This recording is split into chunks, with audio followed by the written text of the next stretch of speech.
once the phone's ringing stops. I'll begin this affidavit. It's unbearably hot in here.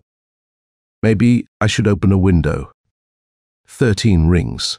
It seems to have a sense of humor. I suppose that should be reassuring.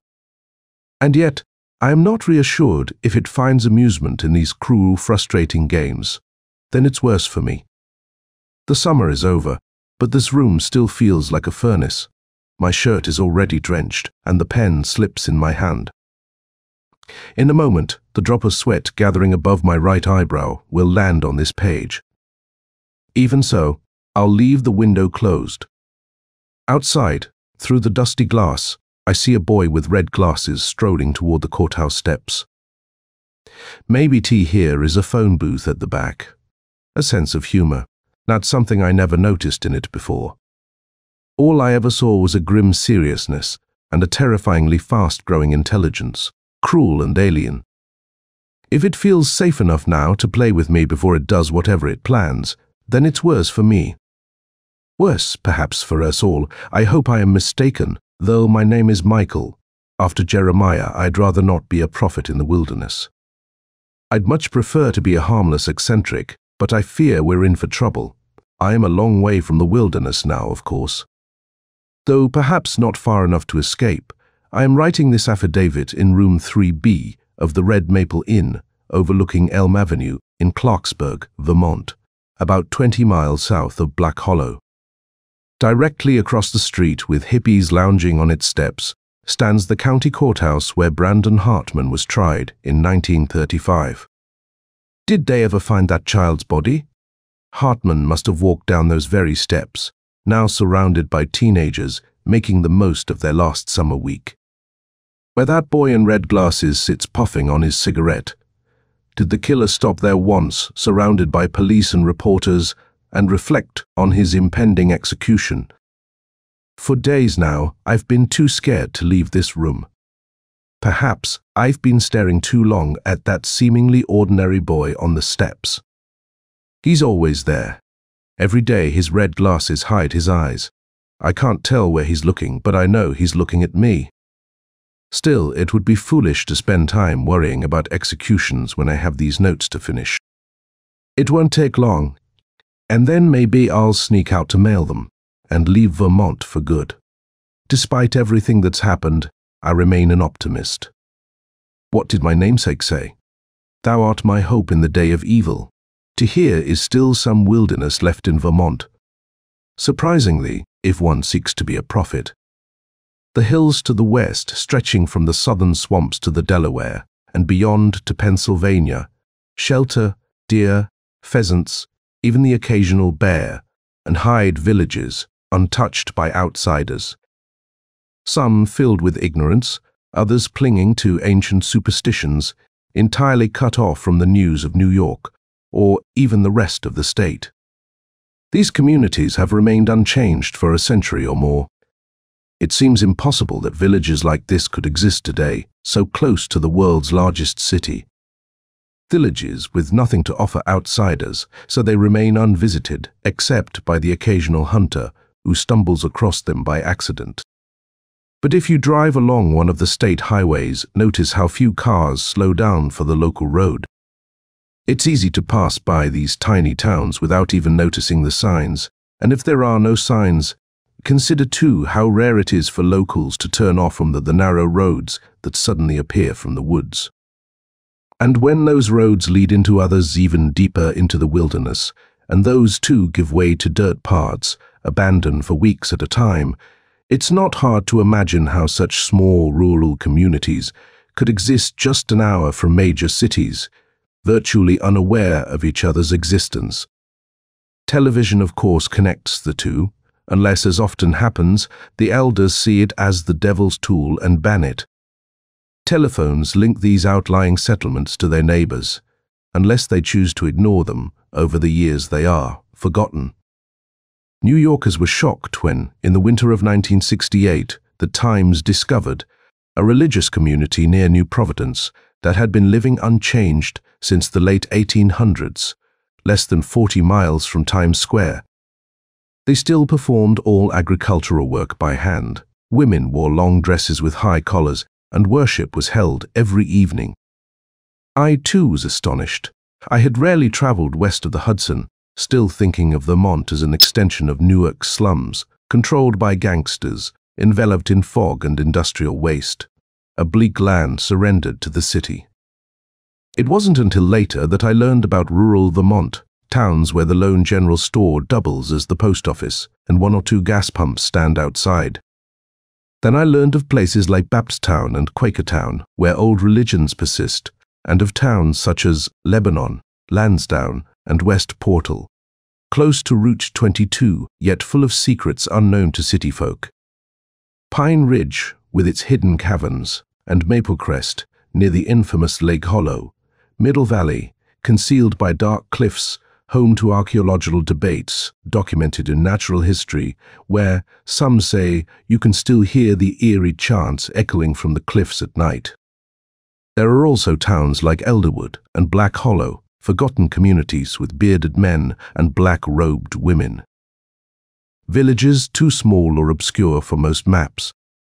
These were the places I traveled to, seeking refuge from Manhattan's endless noise, and it was just outside Black Hollow where I chose to live for 3 months before the tragic events began. One of the silliest literary tropes is the town that won't speak, the Bavarian village where the locals avoid tourists' questions about the castle and silently cross themselves, or the New England harbor town where the fishermen deny knowing anything and cast furtive glances. In my experience, though rural people love to talk to outsiders, as long as you show genuine interest in their stories.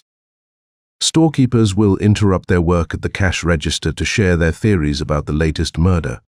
Farmers will happily tell tales of buried bones and haunted houses down the road. Country folk aren't as tight-lipped as we're often led to believe. Paying Hollow, isolated though it may be, is no exception.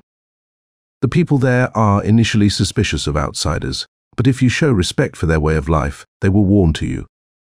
They're not fond of modern trends or flashy cars, but they aren't hostile, though that was my first impression. When asked about the tragic events at Hawthorne Farm, they're eager to talk. They'll mention poor harvests, contaminated wells, and emotional turmoil. In short, they'll describe the typical rural murder, and will even offer their thoughts on the whereabouts of the killer. But you won't learn much from them, not the truth anyway. They don't know what really happened. I do. I was there. I had chosen to spend the summer with Samuel and Beth Hawthorne on their farm, a place so remote that even the small village of Black Hollow, 3 miles down a dusty road, felt distant. What I needed was peace, a retreat where I could read in uninterrupted silence, and their property, tucked away in isolation, promised exactly that. I first noticed their ad during a spring stop in Princeton, printed in the Green Valley Gazette. They were offering a summer rental in one of the outbuildings behind their home, an arrangement for a long-term tenant, ideally someone seeking quiet. As I found upon arrival, the building was a plain single-story cinder-block structure with the look of a military dormitory. Stark, functional, but cool during the heat of the day. By June, ivy had started to creep up the exterior, softening the grim grey of the brick.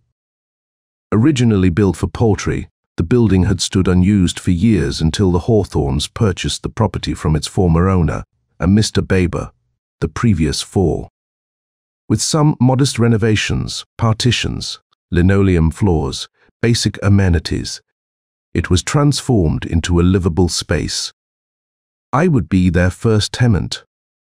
Samuel and Beth were in their early 30s, not much older than I, though their manner and appearance made them seem significantly older. Their solemn demeanor, austere clothing, and outdated hairstyles contributed to this impression.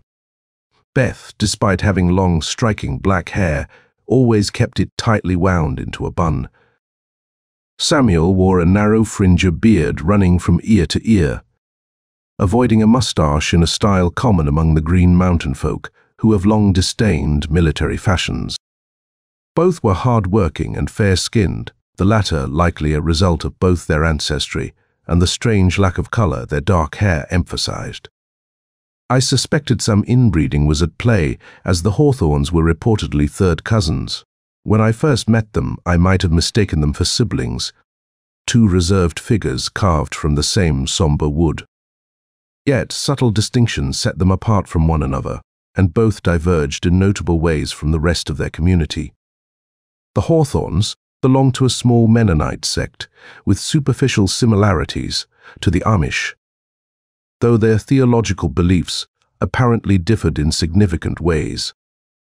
This group made up the bulk of Black Hollow's population. I suspect one of the few reasons they accepted me, a secular outsider, as a tenant was my name. Samuel seemed to hold the prophet Jeremiah in special regard.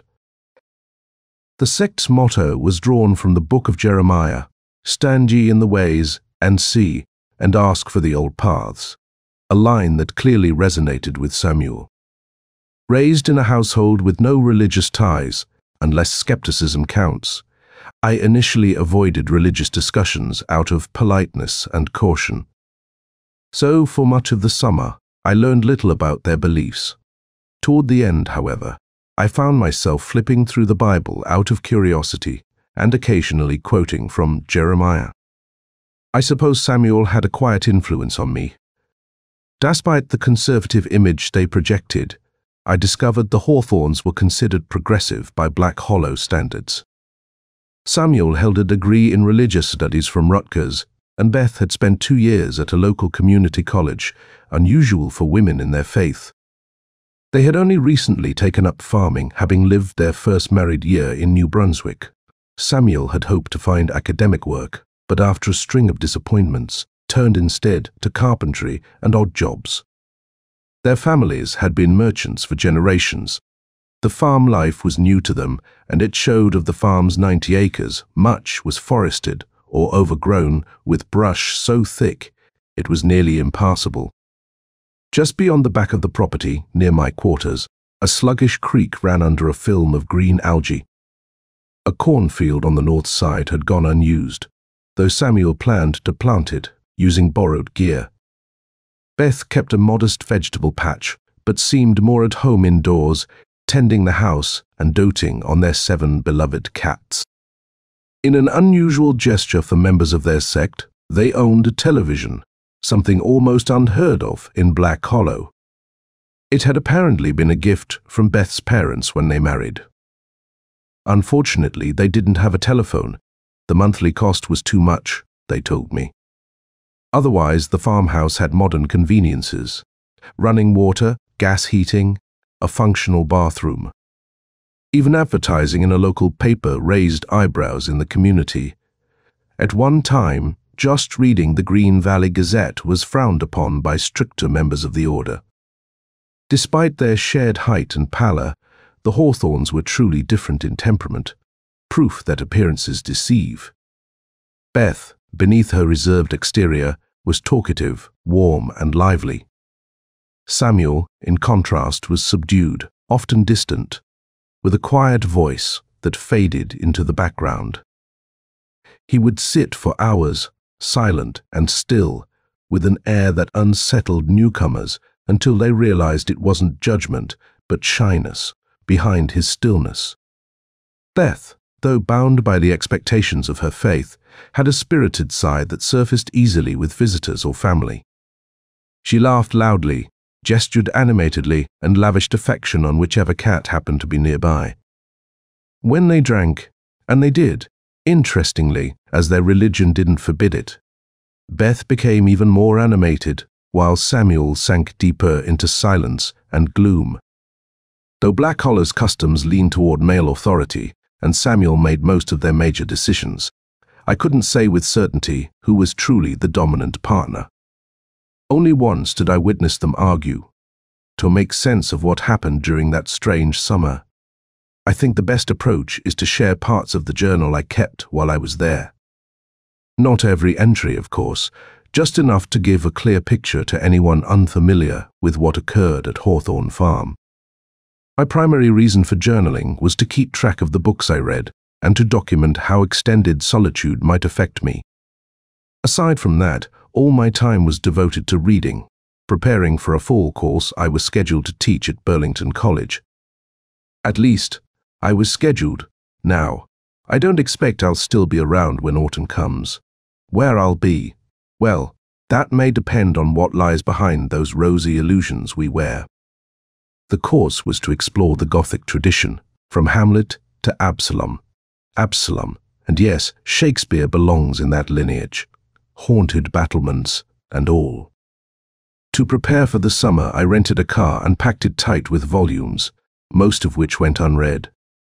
But I couldn't have predicted what was to come, how peaceful it all seemed in the beginning. June 4. Today was spent unpacking. I spent the entire morning installing screens on the windows, and I am glad I did. It's evening now, and tea here is a swarm of moths tapping at the glass. One of them is enormous, about the size of a small bird, all white. It's the biggest I've ever seen. I can't help but wonder what kind of caterpillar it must have come from. I just hope they don't find a way to break through the screens. Batove moving my things in, I had to kill hundreds of spiders.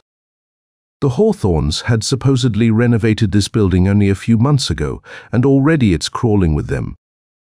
I can't stand spiders. Why? Well, maybe someday I'll ask Sigmund about that. I keep imagining them hundreds of furry legs all over me.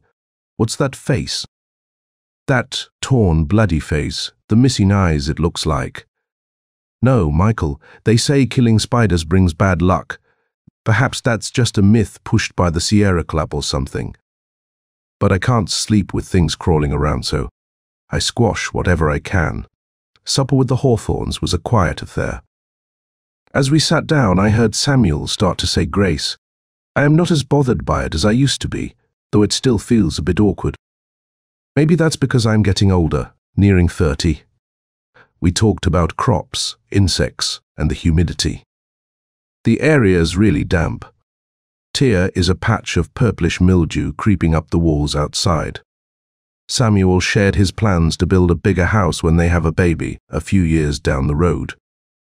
He wants to build it out of stone. Then he stopped talking, leaving me to keep the conversation going. I can't stand eating in silence. The sounds of chewing and stomachs gurgling. Veth joked that her 7 cats were like her children. They swarmed around my legs, rubbing against my ankles. My nose started running and my eyes itched like crazy. Great. An allergy attack. I told them I'd need to start my treatments when I get to Trenton. Beth seemed sympathetic, while Samuel just watched. She offered me some antihistamine and commented that I had bloodshot eyes. I was relieved she didn't offer herbs or something odd. Samuel mentioned that some locals still use snake oil remedies. I joked about how snakes were killed, quoting a line from Vathek, "The oil of the serpents I have pinched to death will make a nice gift." We ended up talking about the wisdom of pinching snakes, apparently. Here is a copperhead near the brook. The meal was good, lamb and noodles. Not bad for $20 a week. I detest cooking, so I am glad the food's decent. For dessert, Beth made spice cake from scratch. She's a good cook, and she's a good-looking woman, too. It was still light when I left their kitchen. Fireflies were already dancing across the lawn. I've never seen so many.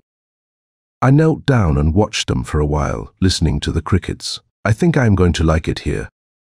It took nearly an hour to arrange my books just the way I wanted them. Should I organize them alphabetically by author? No, maybe by date, but anthologies ruin that system, so back to authors. Why do I care so much about this? At least they look good on the shelves tonight. I finished reading The Mysteries of Udolpho. I figured I should get through the long ones first. Anne Radcliffe has a frustrating habit of explaining away all the ghosts and supernatural occurrences. It's a letdown and a bore. It's not the most exciting reading, but it's a good example of romanticism. Montoni fits the mold of the Byronic hero-villain. But I couldn't ask my students to read Udolpho. It's too long. I had to remind myself to slow down and be patient with it. I even tried to imagine what it would have been like for a reader in 1794 with all the time in the world to read. It actually worked out here. I do have plenty of time, and I can already feel myself unwinding. New York really does wear people down. It's almost 2 a.m. now and I'm ready to sleep. Too bad, T. Here is no bathroom in this building. I hate having to pee outside at night. Who knows what's crawling up your legs, but it's hardly worth stumbling through the dark to the farmhouse and possibly waking up Samuel and Beth. The nights here are pitch black. I felt a little vulnerable standing there in the dark, but what made me even more uneasy was the view I got of this building. The desk lamp is the only light for miles, and as I stood outside, I could see shapes flying toward the screens. It feels as if the whole night is watching me from the outside, while I can only see the void. I wish the room didn't have windows on 3 of its walls, though the breeze is nice. I also wish the woods weren't so close to my bed. I wanted privacy, but now I feel exposed. The moths are still tapping against the screens, but so far it seems like the only things that got in are a few gnats buzzing around the lamp. The crickets sound nice, much quieter than the city, and the frogs are croaking in the brook. My nose is just starting to clear up. Damn cats. I'll walk to town tomorrow and pick up some contact, even though the cats are outside during the day. The farmhouse is still filled with their scent. But I doubt I'll spend much time in the house anyway. This allergy will keep me outside with my books. Just saw a big spider scurry across the floor near my bed. It disappeared behind the footrocker. I'll need to get some insect spray. June 11. The heat's relentless today. Though the evenings bring a welcome chill, the humidity here makes the temperature feel even more extreme. I spent most of the day outdoors finishing the Maturin novel Melmoth the Wanderer, while feeling a twinge of guilt every time I heard Samuel or Beth working out in the field. But well, I've earned my reading time, haven't I? Still, some of these older Gothic novels can be difficult to appreciate. Melmoth, for instance, seems intent on cultivating hatred. It's especially harsh on Catholics, with the portrayal of the Inquisition that, while likely accurate, only succeeds in stirring pointless anger. Those vicious characters are long gone, and here is nothing to be done about them now. It's one of those books filled with grotesque scenes of suffering, starving prisoners forced to consume their loved ones, and endless, nested narratives. A solid pick for those who enjoy tales of horror and despair. I might assign sections of it to my class. Before dinner, I decided to take a break and read a short story by Arthur Machen. He's a Welsh writer from the turn of the century. Though this particular story is set in England in a house hidden deep within the hills, surrounded by dark woods and secret paths. The experience was incredible, though the framing device with its talk of cosmic evil was a bit confusing. What really struck me, however, were the passages from a young girl's notebook, the eerie, pagan atmosphere she describes, the sinister faces peeking from the shadows and the rituals she dare not speak of, made it feel like one of the most unnervingly persuasive horror stories ever written. The piece is titled The White People, and it certainly left an impression. Later, as I walked back toward the house, I impulsively climbed the old tree in the side yard. The hawthorns were already inside preparing dinner. I stood there perched on a thick branch, making strange gestures and faces into the darkening twilight. It's hard to say exactly what I was doing or why, but the fireflies were dancing below me, and the mist was rising off the fields. In the growing dusk, I must have looked like the shadow of some madman as I made unexplainable signs toward the woods and the moon. Dinner was lamb, and it was superb. If I am not careful, I'll start putting on weight, I offered once again to do the dishes, but Beth politely insisted it was her job. I don't mind. Instead, I had a chat with Samuel about his cats. It's the usual topic of conversation around here, especially since summer is coming and the cats are bringing in their nightly gifts, mice, moles, birds, even the occasional snake. They never eat them. They simply leave them on the porch as a kind of offering.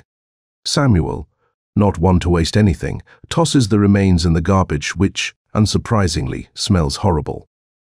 Beth suggested putting bells on the cats to keep the birds safe, though she does not like mice. After dinner, she and Samuel settled in to watch some television, so I came out here to read in peace. I spent the usual 10 minutes inspecting the room, armed with my spray can, seeking out spiders to eliminate. I found a few small ones and took care of them, then sprayed a few bugs clinging to the screens, hoping to get in. The longer-legged ones curled up and died with a single spray. I tend to spare the moths unless they make too much noise against the screen. I can tolerate them. It's the fireflies, though. Whenever I accidentally kill one, I feel a pang of regret, especially when its light lingers too long. That's the sure sign they're dead. The light stays on, fading slowly instead of winking off. The insecticide I am using is made locally by the Orthochemical Company in Vermont. The label warns that it's for outdoor use only, but I figured it was the most powerful brand available, so it would do the job. Tonight I sat in bed reading Algernon Blackwood's Ancient Sorceries, A Witch and Cat Tale.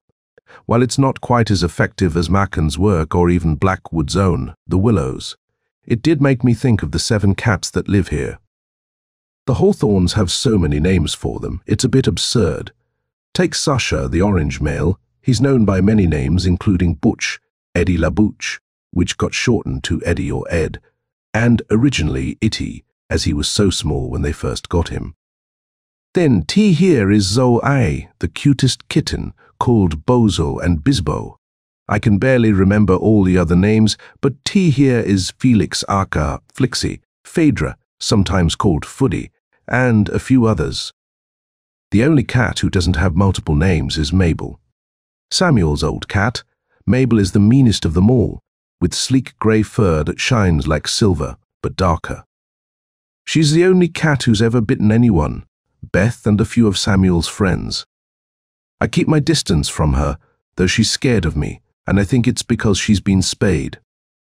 Her grumpy disposition seems to stem from that Warren the farmhouse. I hear the faint sounds of a psalm being sung. It's late now, past 11, and I am guessing Samuel and Beth have turned off the television and are having their evening devotionals. Now, all is quiet. They've gone to bed, and I am not particularly tired yet, so I'll stay up a while longer to read. Something strange happened just now, though I've been hearing the crickets' steady chirping, as always, a soothing, rhythmic sound. But for a brief moment, they stopped. It was like a skip in the flow, as though someone had nudged the rhythm out of sync. Then they resumed, but it felt off for a few moments, like something had disturbed the natural order. Now, though, they sound normal again. I think I'll return to Otranto. It may have been the first English Gothic, but I can't imagine anyone reading it for enjoyment. I wonder how many pages I'll manage before I fall asleep. June 12. I woke up late this morning, and with the weather so fine I wasn't in the mood to tackle Walpole. Instead, I decided to take a walk. I followed the small brook that runs by my building.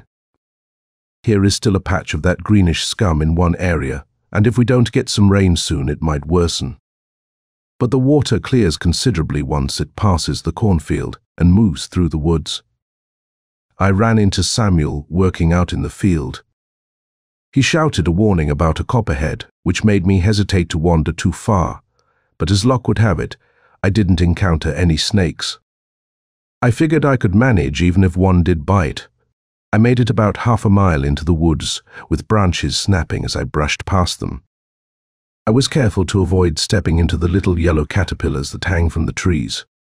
At one point, the trail next to the brook disappeared, forcing me to wade through thick undergrowth and get my feet wet. I ducked under a low arch made by decaying branches and vines, my sneakers squelching in the water. As the brook winds westward, it forms a small circular pool with banks of damp sand, surrounded by tall oaks with roots dipping into the water. There were plenty of animal tracks in the sand, mostly deer, I think, and possibly a fox or a farm dog. It seemed like a favorite watering hole. I waded to the center of the pool, the water only coming up to my ankles. But I didn't stay long because the clouds were darkening and rain seemed imminent. The weather stayed gloomy all day, though no rain came. It's still cloudy and I can't see the stars. I finished Otranto and started the Monk. It's a bit sordid, honestly. Nothing for today, but I can imagine how shocking it must have been back in the late 1700s. Dinner was pleasant tonight since Samuel had gone to town and returned with some wine, a medical note. I appear to be less allergic to cats when mildly intoxicated. Afterward, we sat around the kitchen playing poker for matchsticks. A sinful indulgence, according to Samuel and Beth, who said they'd need to say extra prayers to atone. Putting theology aside, we had a good time, and Beth cleaned us out. She claims it's women's intuition. I am inclined to believe her. She's definitely the type. I enjoy her company, though I am not always eager to step back outside into the high grass, the night dew, and the things in the soil. I've got to remind myself, though, that they're a couple, and I'm the single one, so I don't want to overstay my welcome. I left them around 11, though it was more like a little after that, since their clock runs a little fast. They have this large, old-fashioned grandfather clock, a wedding gift from Samuel's parents, that's been supposedly keeping perfect time for over a century. You can hear its ticking all over the house when everything else is quiet. Beth mentioned that last night, just before they went to bed. The clock seemed to slow down slightly, then picked up speed and resumed its usual rhythm. Samuel checked it. He's good with mechanical things, but saw nothing wrong. I suppose even the best clocks wear out eventually. Back to the monk. May Brother Ambrosio give me pleasant dreams. June 13. I read for a bit this morning and spent the afternoon relaxing. At 4:30, I watched The Thief of Baghdad. It was ruined by television edits and missing parts, but still a great film. Beth was in the kitchen and Samuel spent most of the day outside. Before dinner, I went out back with some scissors and cut away the ivy that's trying to creep through the windows of my building.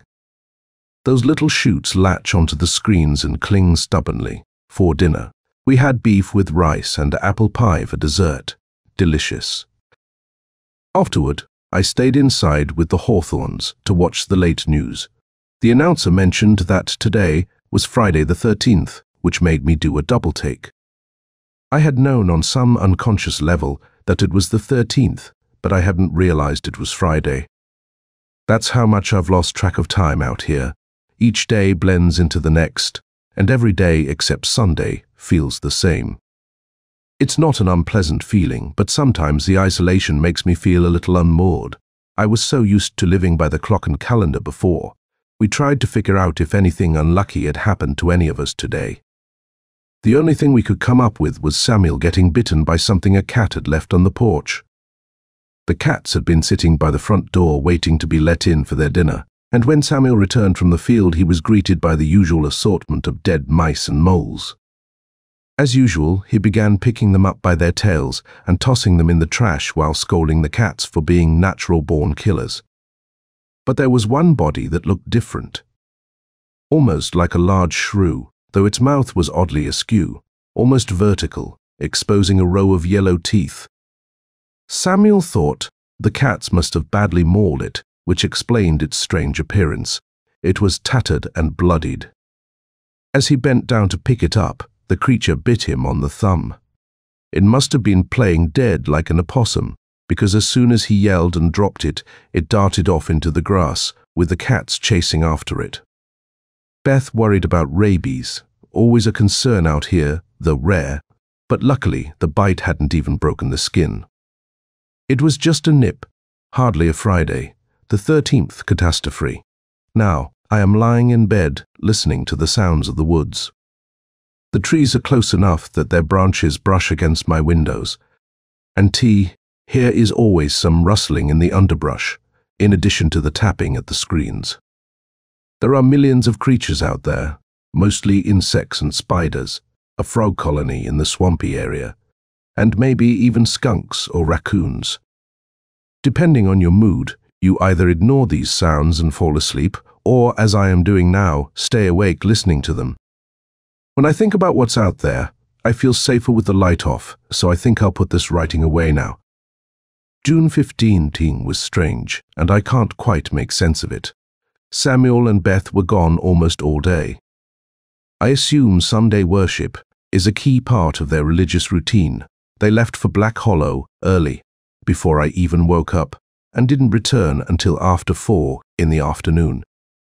They'd even asked me to join them the night before, but I suspected they'd only invited me out of politeness, so I declined. I wouldn't want to make them uncomfortable during their service, though part of me is curious to see what a fundamentalist church is like.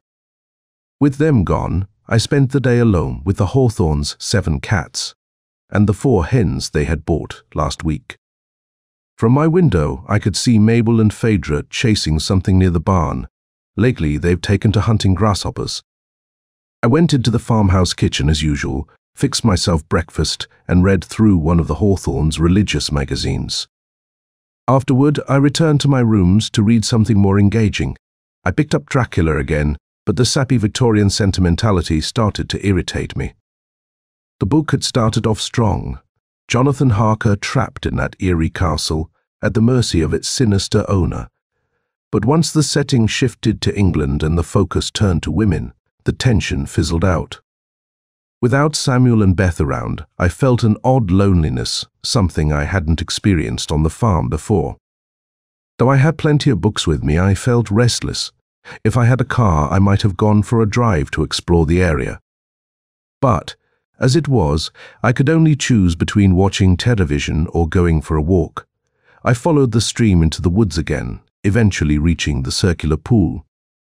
New animal tracks marked the wet sand, and the place, surrounded by oaks, was beautiful, but I still felt bored. I waded into the water, standing in the center, gazing up at the sky through the tree branches. Feeling isolated, I began to make the strange hand and face gestures I'd done in the tree that evening. However, this time the movements felt strangely ineffective. I stood there in the water, feeling foolish. Then as I left the pool, I noticed a small red-brown leech attached to my right ankle. It wasn't large, and I managed to scrape it off with a stone, but it left a small bite that oozed blood. I felt a strange sense of helplessness, like the woods had become hostile. Something had changed. I walked back to the farm, and there by the stream I found Mabel lying on her side by some rocks. Her legs were stretched out as though she had been running, and her eyes were wide, staring in shock. Flies crawled over them. She couldn't have been dead for long, as I had seen her only a few hours earlier, but her body was already stiff. There was foam around her mouth. I couldn't tell what had caused her death until I flipped her over with a stick. On the side that had been on the ground there was a large gaping red wound, almost like a new opening in her body. The skin around it had folded back, exposing the pink flesh underneath. Even from a distance, I could tell the hole had been made from the inside. I didn't feel particularly upset by Mabel's death. Truth be told, I'd never liked her. But the way she had died disturbed me. I couldn't figure out what could have done something like that to her.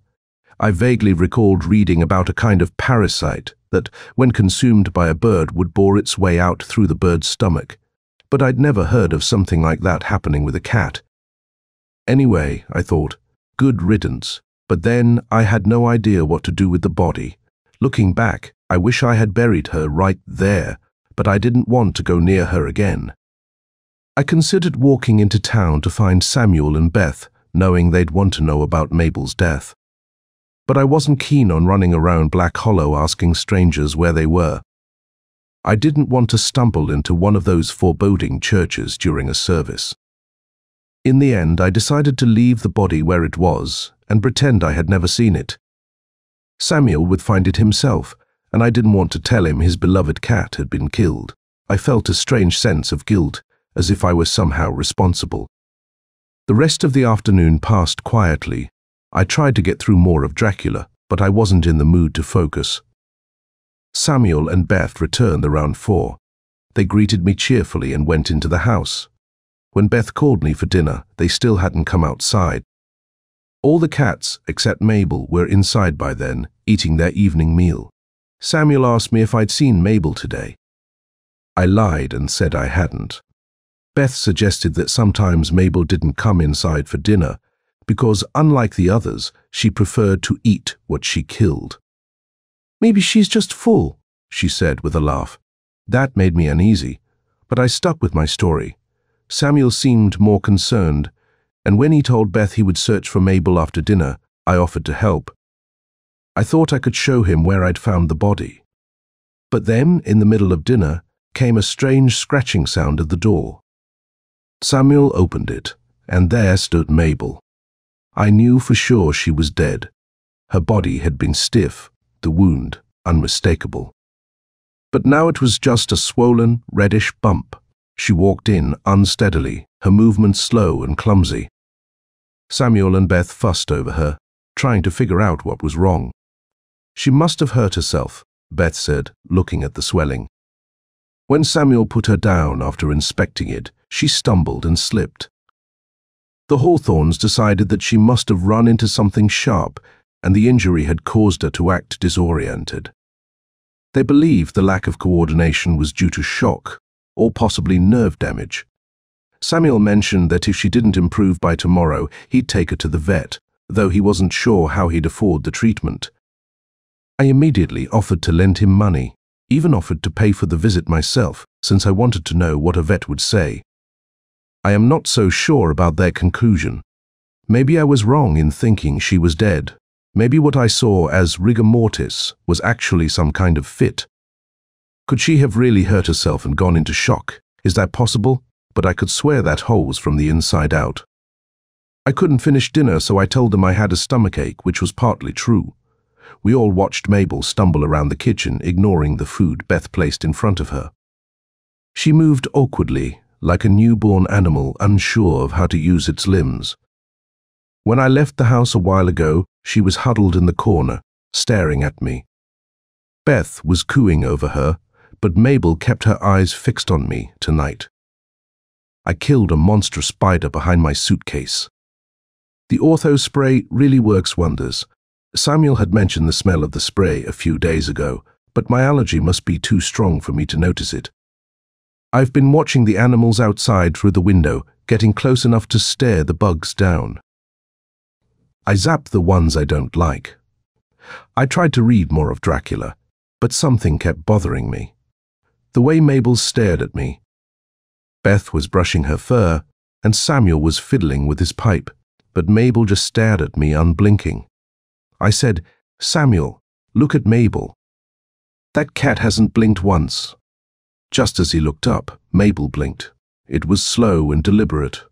I hope they can take her to the vet tomorrow. I want to ask the doctor if cats can impale themselves on a rock or stick, and if such an injury could cause a fit that leaves them stiff. The night is cold, my sheets are damp, and the blanket itches. The wind from the woods should feel refreshing in summer, but tonight it feels off. That damn cat didn't blink until I mentioned it, almost like she understood me. June 17, the swelling on her side has fully healed now, and her fur is starting to grow back. She's walking fine, eating well, and shows affection to the Hawthorns. Samuel says her recovery is proof of how the Lord watches over animals, reaffirming his faith.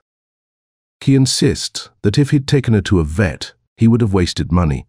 I spent some time reading Le Fanu Green Tea, with its phantom monkey and glowing eyes, and The Familiar, featuring the unsettling man who drives the protagonist mad. Not the best choice for me, given how I feel. The Hawthorn's fat grey cat, though content in its corner, keeps staring at me. It snarls whenever I pass by. I suppose the accident did something to its mind, if a spaying can change a cat's demeanor. A rock goring certainly could, right? Spent the day soaking in the sun. The flies were distracting, but I figured a suntan wouldn't hurt. I probably have a decent one by now, but the mirror in here is small and the light's dim, so it's hard to tell. Then again, I'll hardly see anyone for a long time, other than the Hawthorns, so what's the point of worrying about how I look? I can hear them praying now. It's a soothing sound, even if I can't share their sentiments while petting Felix today. He's my favorite of the cats, full of charm. I discovered a tick on my arm later, just before dinner. I didn't notice it until I was in the shower. Now I keep feeling phantom ticks crawling on my back. Damn cat, June 21. The Victorian readings are going well. I breezed through The Uninhabited House and Monsieur Maurice, both impressively written and sophisticated. I was deep into the despair of The Amber Witch, where the priest and his daughter are near starvation, when Beth called me in for dinner. Roast beef and salad made from garden lettuce, quite good. And Beth was wearing one of the few sleeveless dresses I've seen her in. So, she does have a body after all. It's a rainy evening. I spent some time in the house reading while Samuel whittled and Beth crocheted. The rain sounds much more comforting from inside than it does out here, where it's damp and chilly. At 11, we turned on the news. The cats were purring around us, Samuel with Zoheen on his lap, Beth petting Phaedra, and me sniffling. Halfway through, I pointed at Mabel curled up by my feet and said, "Look at her, it's like she's watching the news with us." Beth laughed and scratched her behind the ears. As she did, Mabel turned and stared at me. The rain has let up a bit, though I can still hear it dripping from the trees, leaf by leaf, to the wet ground below. It'll probably keep going on and off all night. Sometimes I think I hear something thrashing in one of the oaks by the barn, but it's just the rain falling. The mildew on the walls is getting worse. Glad my books are off the ground. The dampness in here is ruining my envelopes, moistening the glue and sealing them shut. My stamps, which were in my wallet, are stuck to the bills. At night, the sheets feel cold and clammy, but I wake up sweating each morning. Finally finished The Amber Witch. Truly an excellent story. If only all lives could have such endings. June 22. The rain continued into the morning after the Hawthorns returned from church. Dressed in their black clothes and carrying large old-fashioned black umbrellas, they looked like something out of an Edward Gorey illustration. I spent some time indoors helping them prepare strips of molding for their upstairs study. We worked in the old wooden tool shed. I measured, Samuel sawed, and Beth sanded. I didn't feel particularly helpful, but I was in the mood for some company. While they worked, I stood by the window watching. The rain had cleared up, and I saw two of the kittens, Minnie and Felix, I think, crouched on a cement path, drying themselves in the sun. Suddenly, Mabel appeared on the porch, slinking toward them, her tail swishing. When she reached the kittens, she snarled at them. They jumped to their feet, bristling, and dashed off into the grass. I called out to the Hawthorns, and they nodded, saying they knew Mabel was always like that toward the kittens. Apparently, she's never had any of her own, and now that she's getting older, she's become even more aggressive. When I turned back to the window, Mabel had vanished. I asked the Hawthorns if they thought she was getting worse. I hadn't realized I'd lowered my voice, almost as if someone might be eavesdropping. Beth acknowledged that Mabel had been more irritable lately, not just toward the kittens, but also toward Butch, the adult orange male. He seems particularly afraid of her. Later, we had a nice Sunday dinner, chicken breast, rice and rhubarb pie, and then I returned to my room. I'm a bit annoyed with the Hawthorns now. They claim they never come into my room respecting my privacy, but one of them must have, because I just noticed that my insect spray is gone. I don't mind them borrowing it, but I like to keep it by my bed on nights like this. I searched the room for spiders, holding a copy of American Scholar, the only thing it's good for, to squash them, but I didn't find anything. Tried reading some Walden to break from all the horror, but my eyes are too irritated, watery from allergies. My nose is clogged too. These allergies are worse tonight, probably because of the dampness. I doubt I'll sleep much tonight. June 24. Writing this in the morning after a restless night. I slept in late, mainly because a constant noise from outside kept me awake. Now that I think of it, the Hawthorns' prayers were unusually loud too, but that wasn't what disturbed me. I'd been jotting down some notes for my journal about de la Mare when the noise started. Immediately, I stopped writing and turned off the light. At first, I thought it might be an animal, perhaps a child, but definitely something smaller than a human.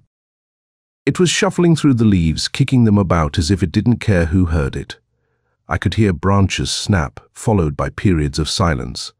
Then a faint bump like it was hopping over logs. I stayed in the dark, listening, then cautiously crept over to the window and peered out. I thought I saw some bushes moving in the undergrowth, but it could have just been the wind. The sound gradually grew more distant. Whatever it was seemed to head deeper into the woods. into the swampy, treacherous ground. I could faintly hear the squelching sounds of feet sloshing through the mud. I stood by the window for nearly an hour, listening now and then, but after a while, it all fell silent except for the usual chorus of crickets and frogs. I had no intention of going out with a flashlight to investigate. I am no movie hero, but I did wonder if I should wake Samuel. By that time, though, the noise had stopped, and whatever it was had clearly moved on. Plus, I figured Samuel and Beth wouldn't appreciate being woken up of what was probably just a stray dog. I also remembered how annoyed Samuel had been when I'd asked him, perhaps a little too bluntly, what he'd done with my bug spray. "I'll go into town later to get a new can. I must have misplaced the old one."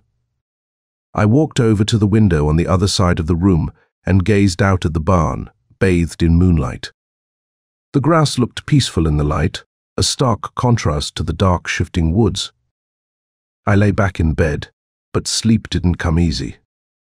Just when I started to relax, the sounds returned. High-pitched wails and eerie caterwauls echoed from deep in the woods. Even now, I am not sure whether it was human or animal. There were no actual words, but there was something in the sound that seemed almost musical, tuneless, but with a strange rhythm, similar to the cadence of the Hawthorne's prayers earlier.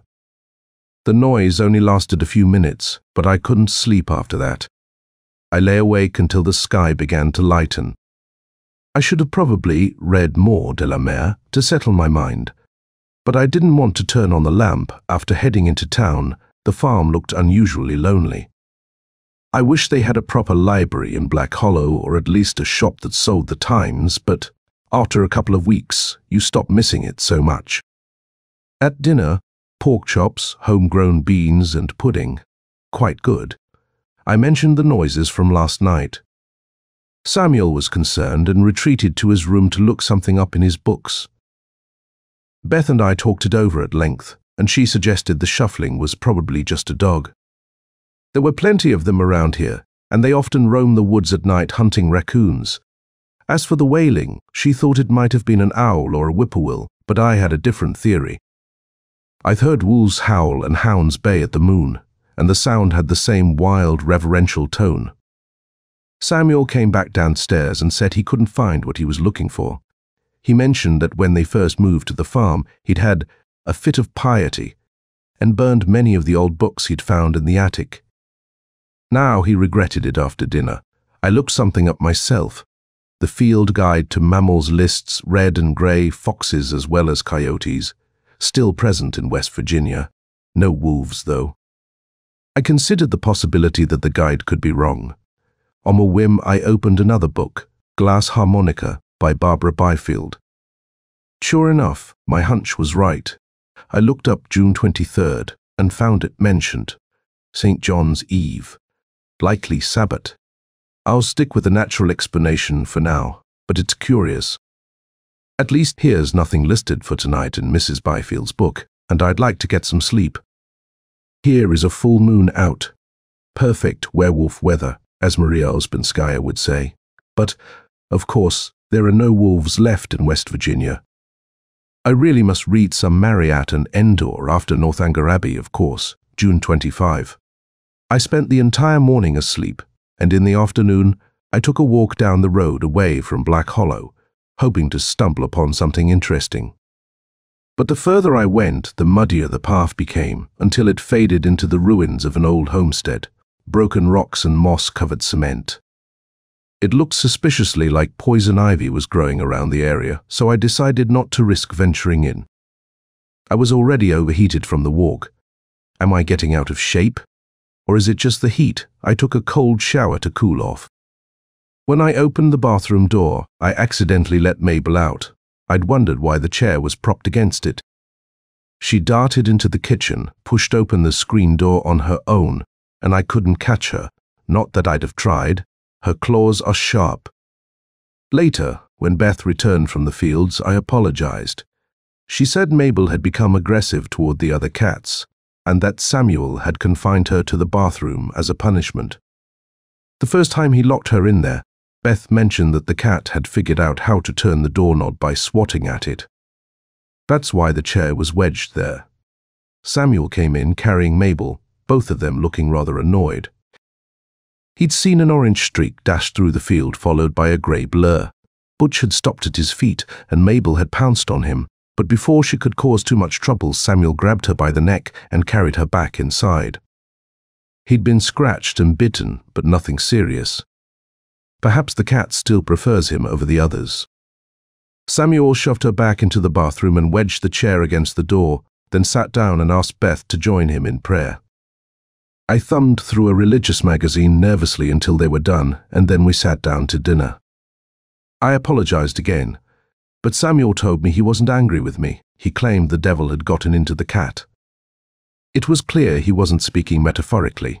During dinner, Comlet, thanks to the hens' recent productivity, we heard a scraping sound from the bathroom, and Samuel rushed in to find Mabel almost out of the window. Somehow she'd managed to slide the sash up.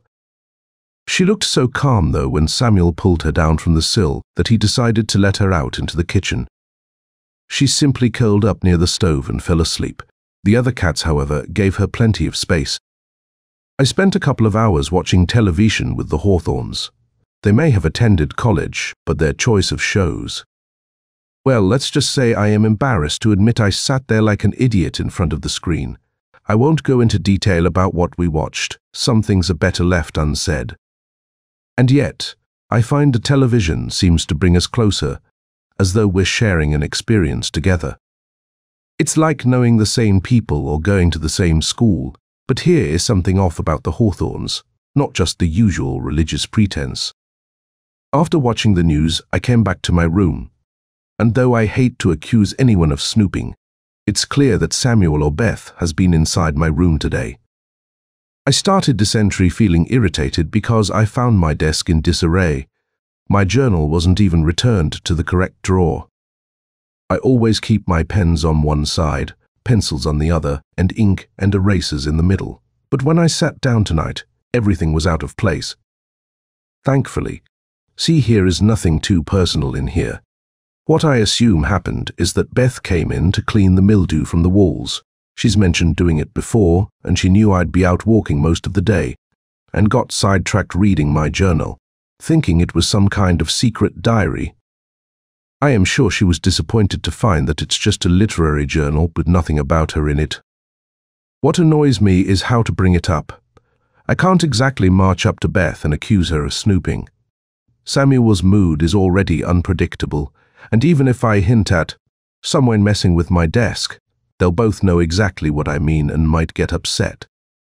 I prefer avoiding confrontation when I can. I guess the best course of action is to hide the journal under my mattress from now on and say nothing. If it happens again, though I might just leave this place. I've been reading Northanger Abbey.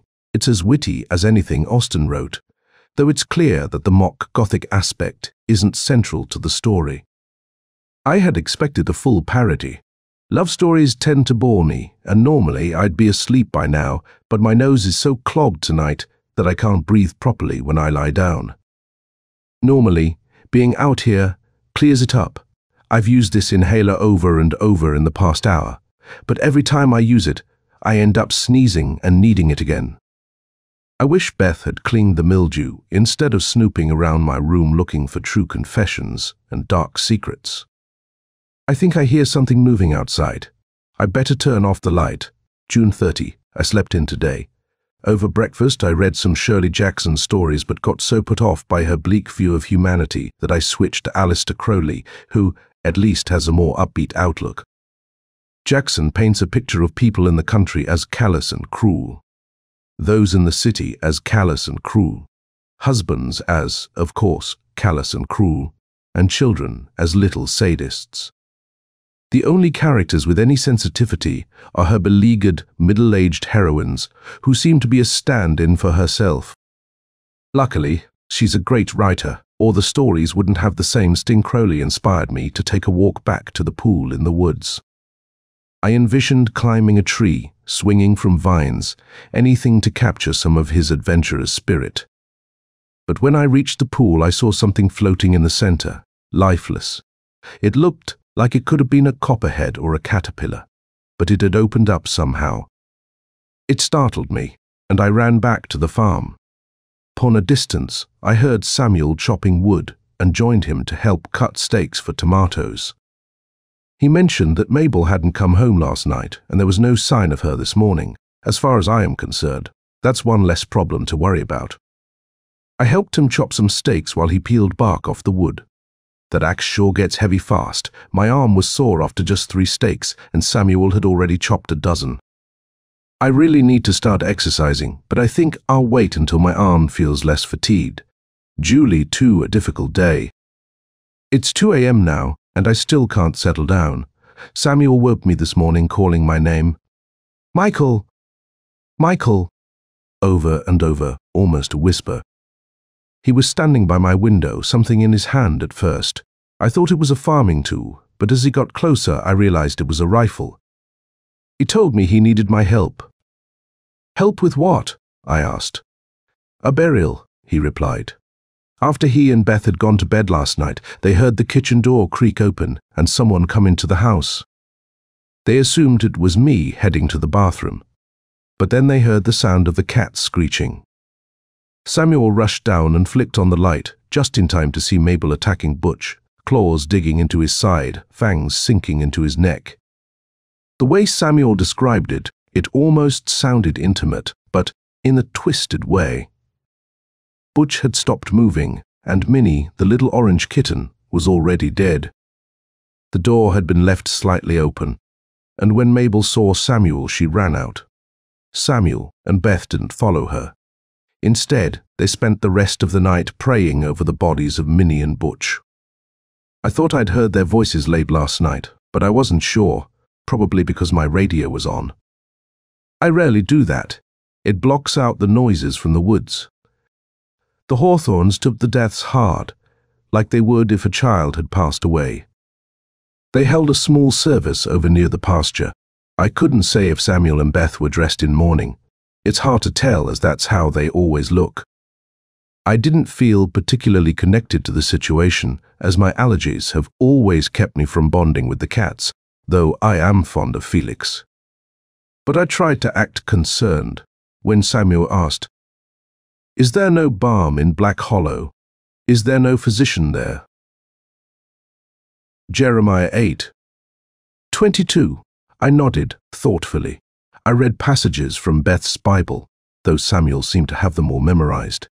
Said amen when they did, knelt when they knelt, and tried to comfort Beth when she cried.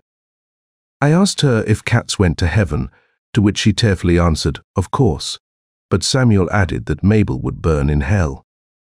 What bothered me more than it seemed to bother either of them was how that damned cat had gotten into the house. Samuel gave me some ridiculous answer. She was always a smart cat, like an outlaw's mother, still proud of her troublemaker. Yet he and I searched everywhere for her, so he could kill her. We checked the barns, the tool shed, the old stables, the garbage heap, everything.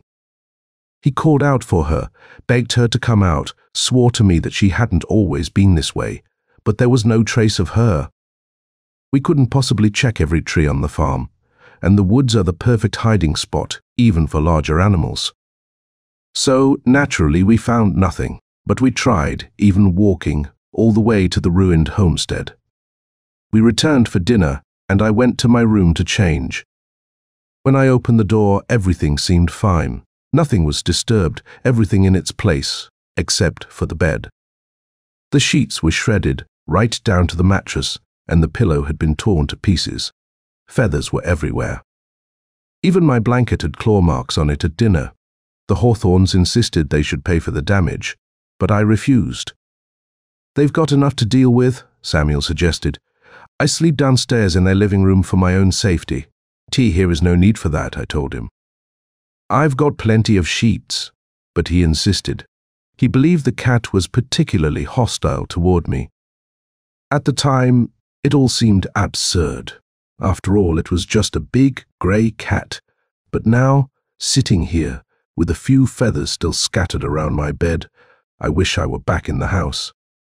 I did take Samuel's axe, as he insisted, but I'd rather just have a room without windows. I don't think I can sleep tonight. That's why I am writing this now. I'll stay awake, propped up on my new sheets back against the pillow, the axe beside me on the bed, this journal on my lap. The walking today wore me out. I am not used to so much exercise. I am hyper-aware of every noise, every crack of a branch or rustle of leaves makes me jump. Thou art my hope in the day of evil. At least that's what the man said. Julie, 3. I woke up this morning with the journal and the axe clutched to my chest. What roused me was the difficulty breathing. My nose was completely clogged and I was gasping for air. On one of the screens facing the woods, there was a huge gash. Julie, 15, a fine day, and also St. Swithin's Day. Coincidentally, my birthday. 30 today, a thought crossed my mind upon waking. Good heavens, 30 already? But then, a smaller, more rational voice scolded the triviality of age. Don't give it another thought, it advised. You've got all the time in the world to enjoy yourself. I decided to heed that advice.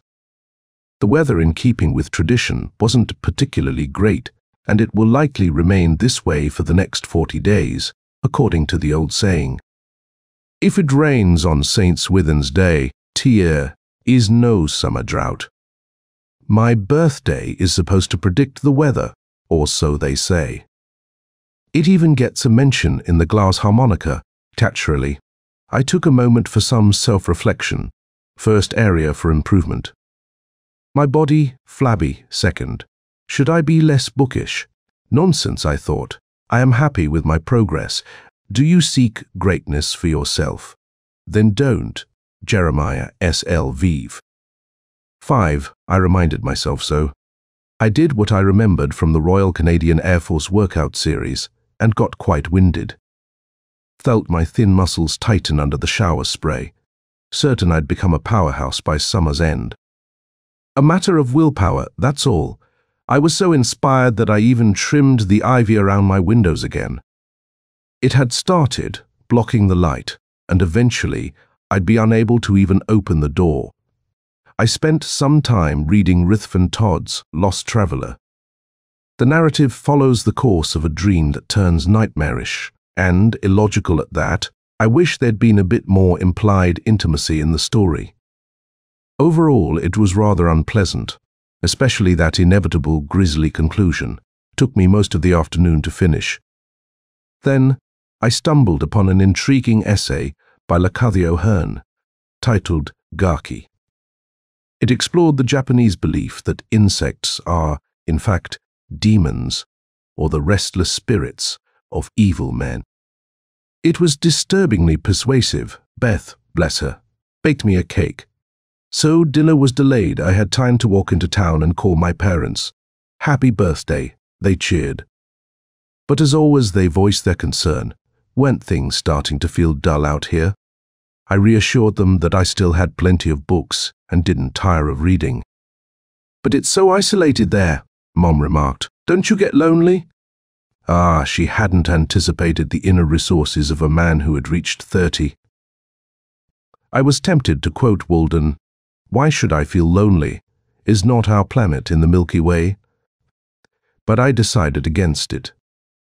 How could I get lonely when there was still so much to read, and of course there are the Hawthorns to chat with? Then the real bombshell.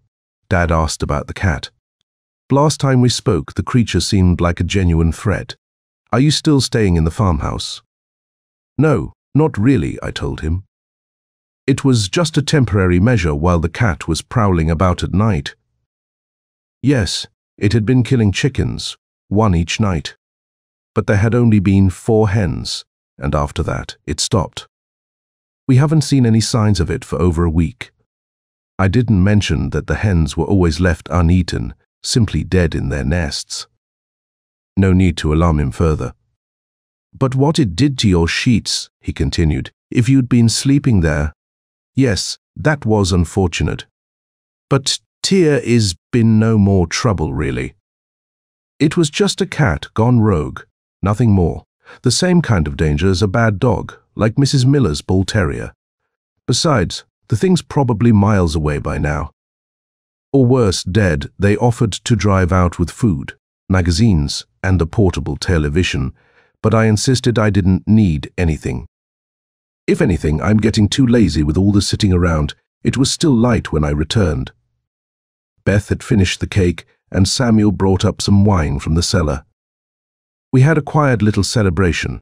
Since they were both over 30, they seemed pleased to welcome me to their age bracket. It's peaceful out here. The wine has relaxed me, and I keep yawning. It was good to talk to Mom and Dad again.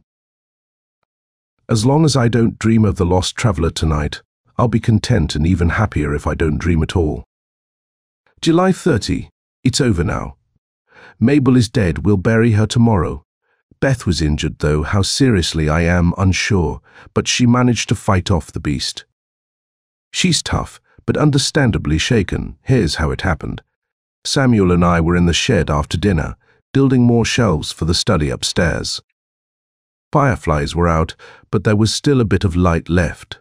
Beth had gone to bed early after doing the dishes. She's been tired a lot lately, falling asleep almost as soon as she sits down with Samuel to watch television.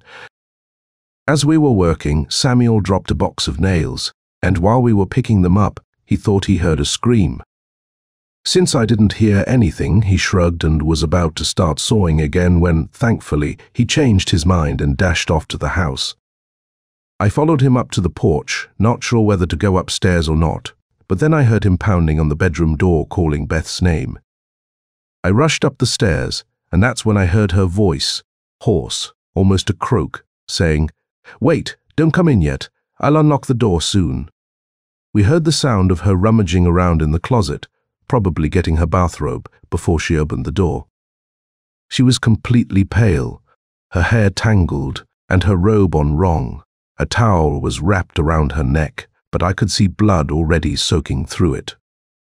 Samuel helped her to the bed and told me to get some bandages from the bathroom. When I came back, Beth was still holding the towel to her throat. I asked Samuel what had happened.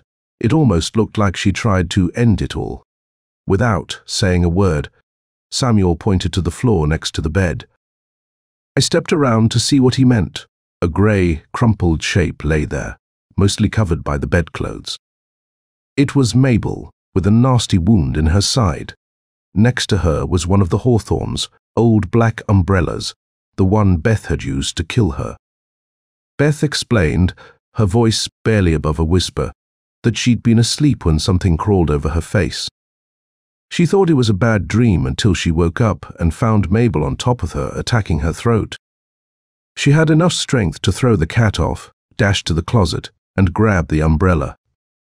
Beth said she raised it just in time as the cat lunged at her again. Somehow it impaled itself on the umbrella. It's hard to believe, but I suppose these strange things happen in moments like that. Samuel helped her remove the towel from her neck, though she was reluctant. The wounds were small, already clotting, and not as serious as they had appeared. We all agreed that the cat must have been weak from living in the woods for so long, unable to feed properly, like when it failed to eat the hens it had killed. When Samuel dressed her wounds, I pulled back the bedclothes to get a closer look at the cat. The fur was matted, and I noticed something odd. The puncture wound was strange, like the umbrella had hit an old injury that had reopened. I didn't mention it to Samuel. Samuel made us soup for dinner, thinking it was the best choice for Beth. Her voice sounded so bad he told her not to speak, and she nodded and smiled weakly. We had to help her downstairs, clearly weak from the shock. Tomorrow, Samuel plans to have the doctor check on Beth, and the cat's body will be tested for rabies. We've put it in the freezer until then. Beth seemed okay when I left them. Samuel was reading medical books, and Beth just lay on the couch, looking at him with deep gratitude, not saying a word. I feel a sense of relief. I spent so many nights thinking I heard Mabel's prowling, but now that's over. Of course, I'll feel better once that creature is properly buried for now, though I think I can safely say that the reign of terror is finished. I am still a little hungry, used to more than just soup for dinner. These daily push-ups work up an appetite. Maybe I'll dream of hamburgers or chocolate cake. Julie 31. The doctor took scrapings from Mabel's teeth, and gave us a lecture on how we should have preserved the body better. He said freezing it was smart, but that it should have been done sooner before it started to decompose. Apparently, moisture acts fast on dead flesh. He said Beth was in good condition, her throat wounds almost healed, but her reflexes seemed a little off. Samuel invited him to stay for the burial, but the doctor refused. He's not a local, doesn't get along with most people in the area, and seems to have little interest in modern science. When I asked him for exercise tips, he recommended chopping wood and running down deer. During the burial, Samuel stood beneath the grey sky, looking like a preacher. His sermon was from Jeremiah 22:19. He shall be buried with the burial of an ass. We buried Mabel far from the graves of her victims, closer to the woods. We sang a hymn, Beth just mouthing the words still too weak to sing aloud. Samuel prayed that God would show mercy on all creatures, and I whispered an Amen. Then we walked back to the house, with Beth leaning on Samuel for support. The rest of the day was grey and dreary. I spent the afternoon reading The King in Yellow, or rather, the collection of stories under that title. Chambers claimed that reading the real book would be dangerous, but I didn't find it as threatening as he made it out to be. That trick of his, masterful as it was, seems to be his only real inspiration. Dinner again was made by Samuel as Beth rested upstairs. Samuel's worried about her, thinks the doctor missed something. We ate in silence, and I quickly returned to my room after washing the dishes. I feel unusually drowsy and, for some reason, a bit depressed. Maybe it's the weather. After all, we're just animals, affected more by the seasons than we like to admit. More likely it's because Beth hasn't been downstairs. I hope she's feeling better. By the way, the freezer still smells of the cat's body. I opened it tonight and got another whiff of decay, August 1. I am writing this at an unusual hour, breaking my usual pattern. Last night, I went to bed soon after finishing the previous entry, but was woken around 2 by strange noises from the woods. There was wailing, deeper than before, followed by a low, guttural sound. It wasn't clear to me if there were words, almost as if something was speaking in a language I couldn't understand. If toads had a voice, I must have fallen asleep before it ended. It could have been some animal, maybe an owl or later, perhaps a large bullfrog. But I am reminded of the glass harmonica, July 31, Lammas Eve, Sabbats, likely. I don't have much energy to write tonight, and even less to share. Now that I think of it, I slept most of the day away, woke up at 11, then took a nap in the afternoon. Am I senile at 30? I am too tired to shave, and the place is a mess. I keep thinking about cleaning, but it's easier to imagine it than to actually do it. The ivy is creeping up the windows again, and the mildew's steadily making its way up the walls. It forms this dark green band that keeps widening.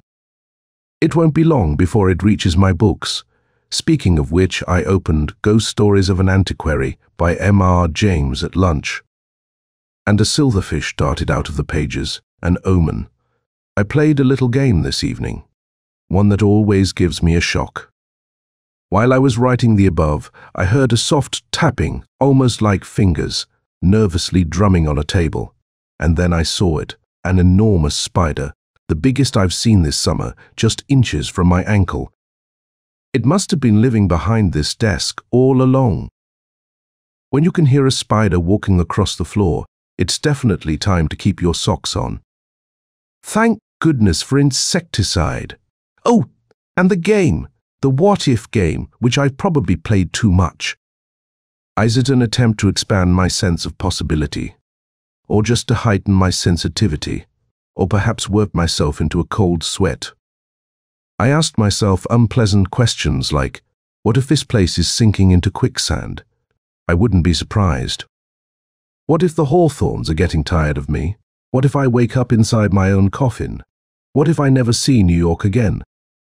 What if some horror stories aren't just stories? What if Machen was telling the truth? What if there are white people, those malevolent little faces peering from the moonlight? Whispers in the grass, poisonous things in the woods, the world full of hate and evil. Enough of this nonsense. Time for bed, August 9.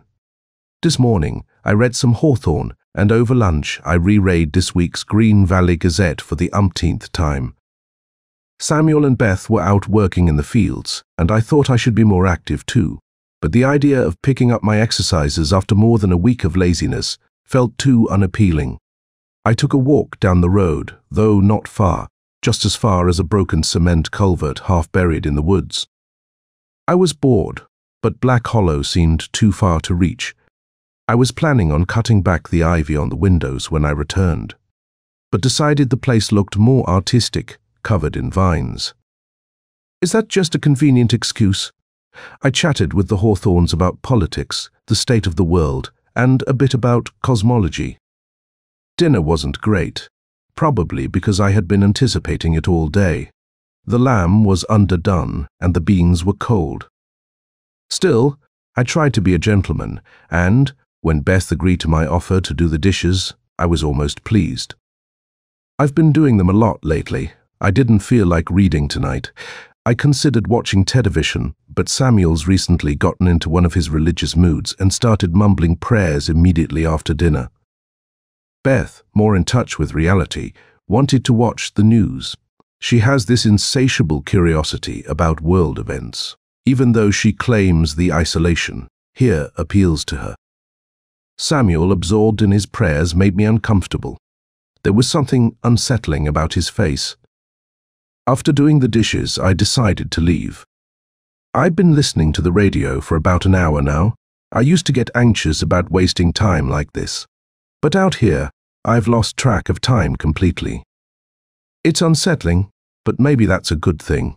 I turned off the radio a moment ago, only to realize my room was filled with crickets.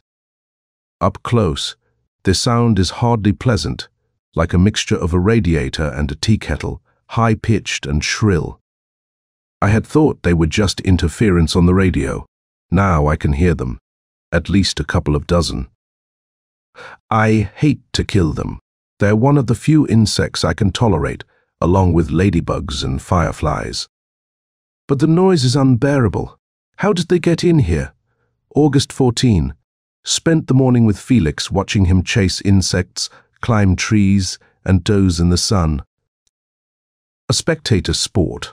After lunch, I returned to my room to look something up in Lovecraft and found that my books were all out of order. Saki was filed under S, when I always file him under Monroe. I am pretty sure the Hawthorns must have been in here. I am annoyed they didn't mention it, though I am also surprised they'd have any interest in this collection. I reorganized the books and sat down to reread Lovecraft's essay, Supernatural Horror in Literature. It was disheartening to see how much I haven't read, how many obscure authors I've never encountered.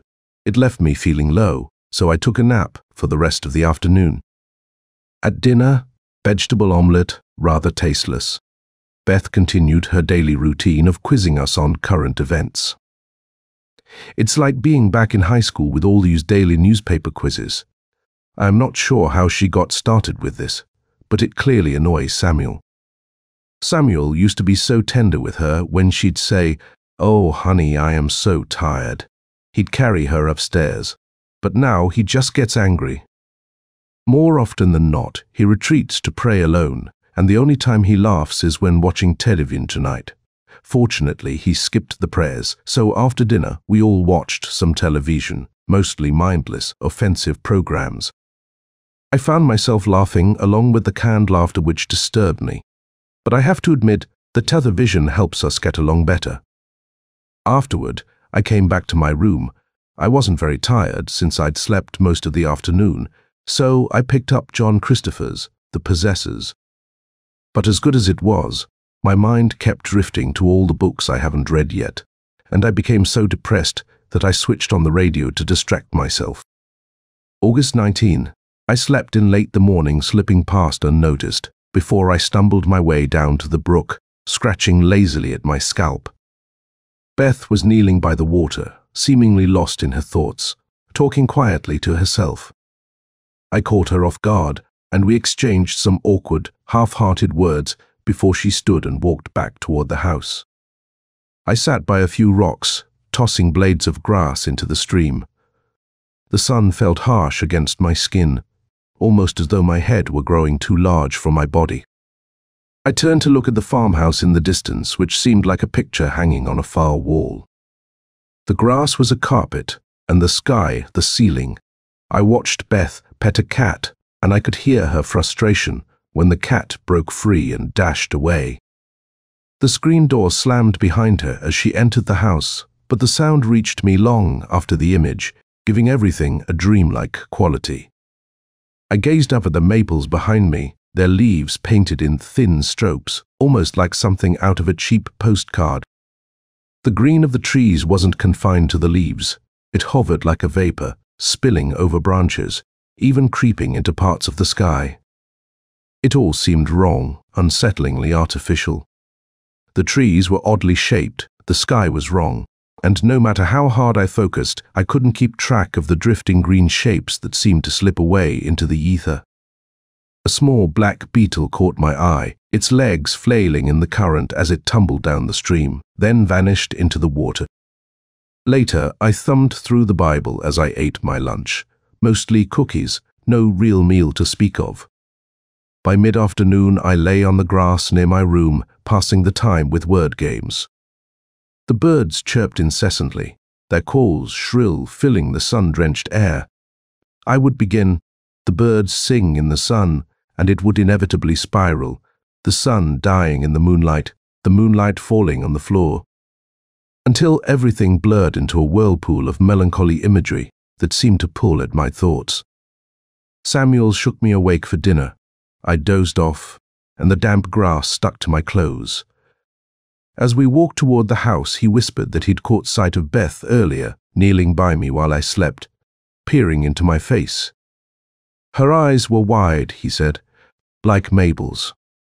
I didn't understand, and when I asked, he recited softly, "The heart is deceitful above all things, and desperately wicked.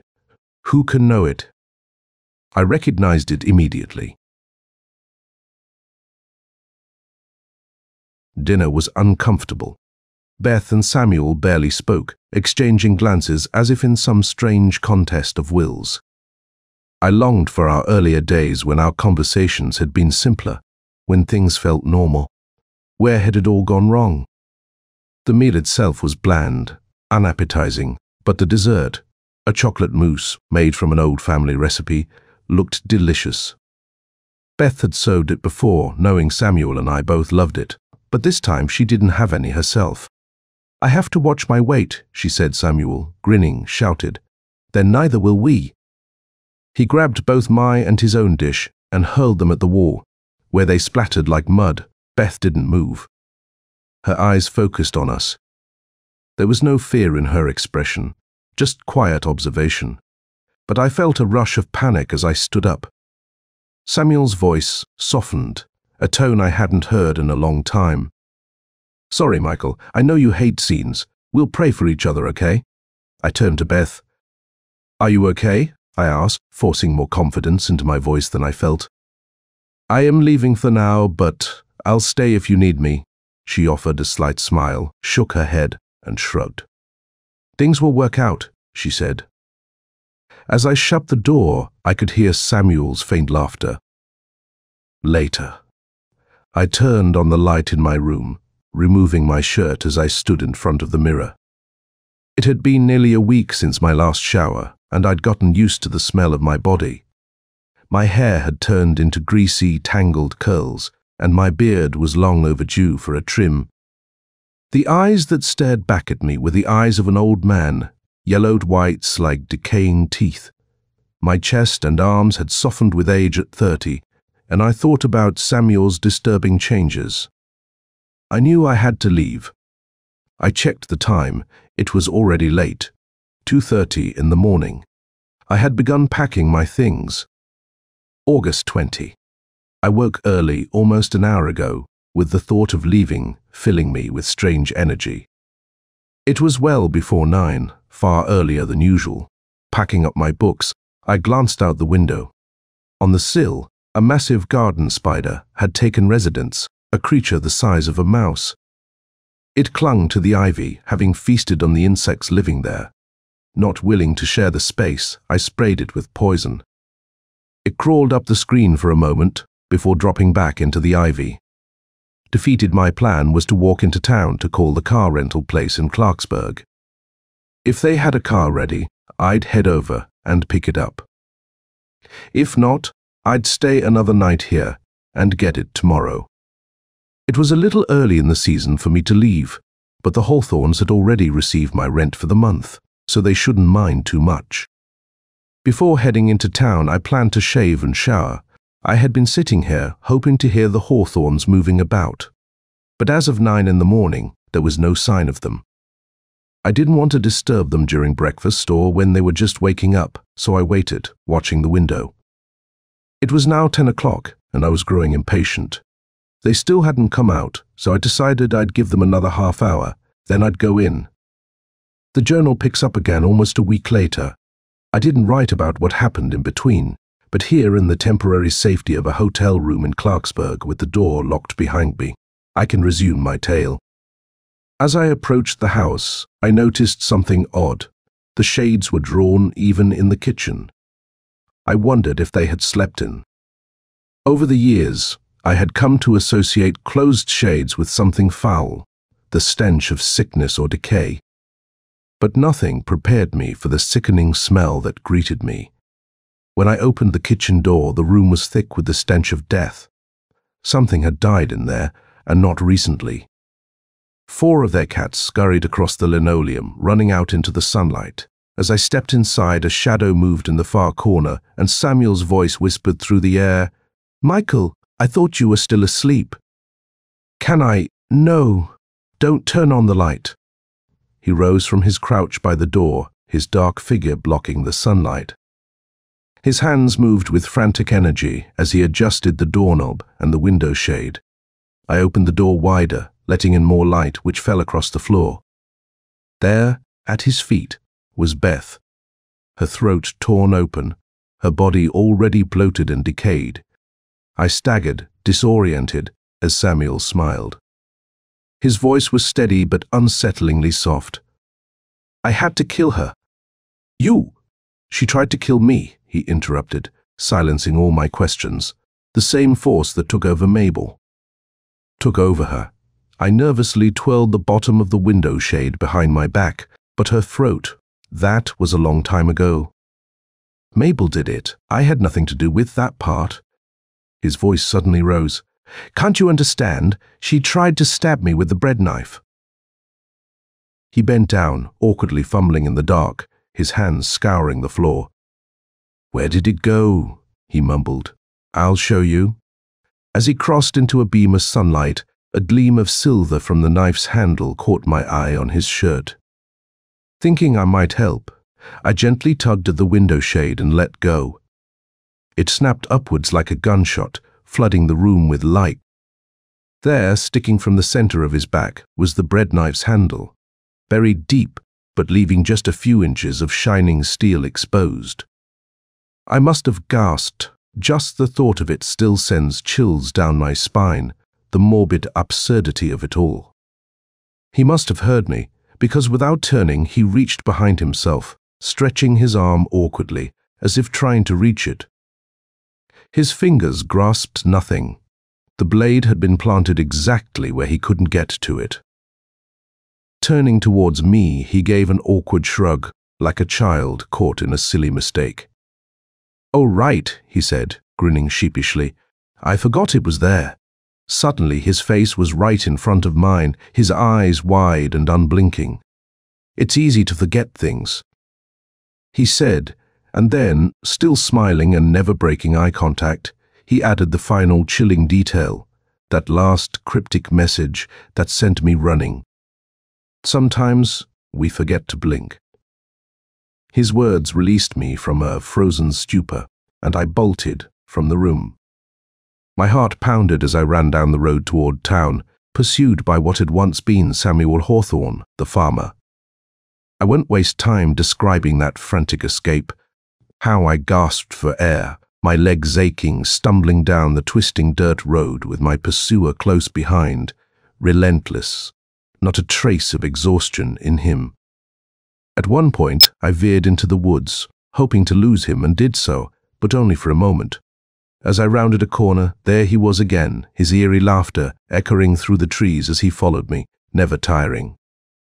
I eventually found refuge in an old culvert, hiding until nightfall, then stumbled the rest of the way through the dark, lost and battered, until I reached Black Hollow. I was filthy, exhausted, and near incoherent by the time I got there. My escape had been little more than luck, a physical wreck running for my life from something that didn't know fatigue or pain. But that terror, that sense of dread, wasn't just from the chase. It was from the chilling message he'd left me with, a message from a face twisted in a grin, inches away from mine. Sometimes we forget to blink. The rest of the story is out there, if you care to read it in the papers. The Green Valley Gazette reported it as a typical murder case, another wife gone mad, slain by her jealous husband, with some mysterious insecticide found in the well. The Somerset reporter, however, had a more salacious angle, suggesting I was part of some twisted love triangle and that Samuel had killed his wife in a fit of jealousy. By this point, I couldn't care less about what people wrote. What haunted me were the images of that desolate farmhouse, the cries of the starving cats, and the image of Beth's body unearthed by the police. Accompanied by state troopers, I returned to the ivy-covered outbuilding. There the bread knife had been driven deep into the door, its jagged edge breaking through the wood. The blood on it was Samuel's. My journal, hidden beneath my mattress, was untouched, but my books, those cherished possessions, had been thrown about the room, their bindings slashed to pieces. My summer had ended, and now I sit in this room listening to the radio, waiting for the next update. Samuel, or whatever remains of him, has not been found. I believe the evidence should speak for itself, yet when I explained everything to the police, they gave me no answers. They didn't mock my theory of possession, not in front of me at least, but they brushed it aside with uncomfortable silence. Some of them probably think I've lost my mind after encountering a murderer. Others might see my story as a desperate attempt to escape blame for Beth's death. I can understand their reluctance to believe me. It's a tale that doesn't fit within the tidy box of the natural world, a world of clear motives and logical conclusions. But what's unnerving is that one official, a district attorney, I think, believes I am guilty of murder. Of course, there has been no arrest, though I've been warned not to leave town. The theory they've constructed about my involvement is clever, and it's already gaining traction. The official theory is that I killed Beth in a fit of passion, then murdered Samuel and disposed of his body afterward. He notes that their marriage had seemed perfect, until I showed up, an outsider from the city. My supposed motive, he claims, was simple. Unrequited lust mixed with boredom and the oppressive heat, the insects and the loneliness, all of which supposedly drove me to madness. But I have no fear of these accusations, because I know the truth is in my journal. I can't imagine anyone, no matter how hostile, being able to twist the story of what really happened. What frustrates me more than the police's doubts is the fact that I can't escape this place. I am trapped here, a prisoner, to whatever it was that Samuel became. That thing that was once a cat, then a woman, what is it now? A moth, a serpent, a thing with bloodshot eyes and sharp teeth. A man in a police uniform who will believe me now. It all started that night, I am certain of it, the night I made those strange markings on the tree. The night the cricket stopped chirping. I am no philosopher, and I can't offer an explanation for the evil that's been unleashed. I am just a scholar, a simple bookworm who's left muttering about old myths and theories.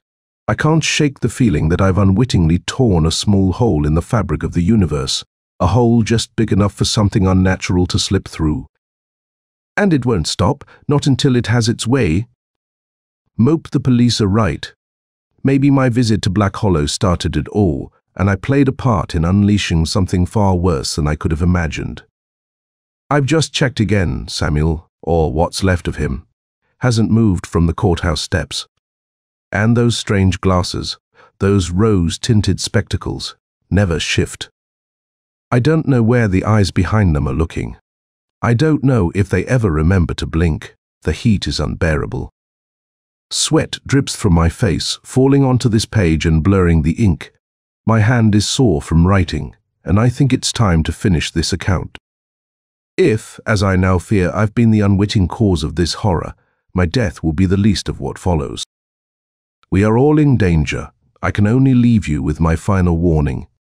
The harvest is past, the summer is ended, and we are not saved.